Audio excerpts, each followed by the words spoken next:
अस्सलाम वालेकुम। आज दिन का आगाज़ एक बड़े मज़े की बात से हुआ। मैंने किसी को कहते हुए सुना कि हमें बोलना सीखने में तो 1 साल लगता है, लेकिन कहाँ पर क्या बोलना है ये सीखने में सारी उम्र लग जाती है। तो मैं इस बारे में सोचने लगी। लफ्ज़ सिर्फ आवाज़ नहीं होते, ये हमारे अंदर एक दुनिया बनाते हैं। हमारा थॉट प्रोसेस ही हमारे लफ्ज़ होते हैं और उनमें बहुत ताकत होती है। लोग हमें क्या कहते हैं या हम लोगों को क्या कहते हैं, इसका इम्पेक्ट तो बहुत बाद में आता है।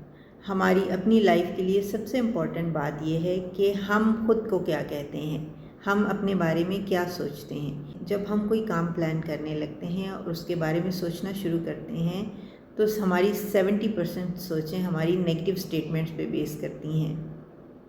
मैं ये नहीं कर सकता, मैं बेबस हूँ, मुझसे नहीं होगा, ये कैसे हो सकता है। और हमारा ब्रेन हमारी नेगेटिव थॉट्स के अकॉर्डिंग ही हमारे लिए वो चीज़ें प्लान करने लगता है। अपने वर्ड्स की सिलेक्शन में बहुत केयरफुल हो जाएं। पॉजिटिव थिंकिंग आपकी चीज़ों को बदल देती है और इसके लिए बहुत टाइम नहीं चाहिए होता। आपकी एक छोटी सी एफ़र्ट और अटेंशन आज ही से शुरू करें। अपने वर्ड सिलेक्शन में बहुत पॉजिटिव हो जाएं। आपको जो भी करना है, जो भी आप अपनी लाइफ के लिए प्लान कर रहे हैं, उसको पॉजिटिव सोचें। बिलीव यू मी, आपकी चीज़ें बदल जाएंगी। चैनल को सब्सक्राइब करें। खैर व बरकत की दुआ।